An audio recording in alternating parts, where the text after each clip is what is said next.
इनमें से कौन सा ग्राफ ऐसा है जो इस सिस्टम ऑफ इक्वेशन के सोल्यूशन को बेहतरीन तौर पर जाहिर करता है। और पहली इक्वेशन है इसमें x is equal to 2 minus 5 और दूसरी इक्वेशन है y is equal to x square minus 4।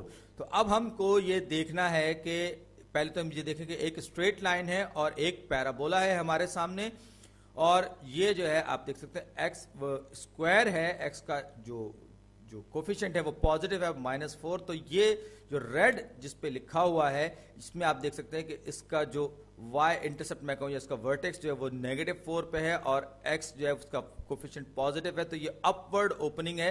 ये मुझे लग रहा है कि ये बेहतरीन कैंडिडेट है, बेहतरीन उम्मीदवार है, रेड जिस पे लिखा हुआ है।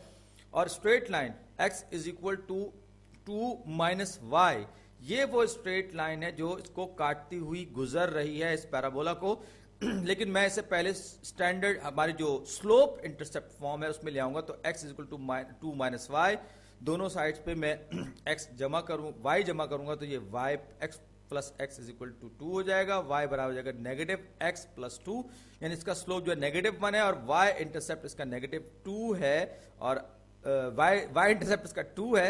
और ये देखिए ये यहाँ पर ये हमें इसको सेटिस्फाई करे, तो यही हमारे सवाल का जवाब है, ये सोल्यूशन है इस system of non linear equations का।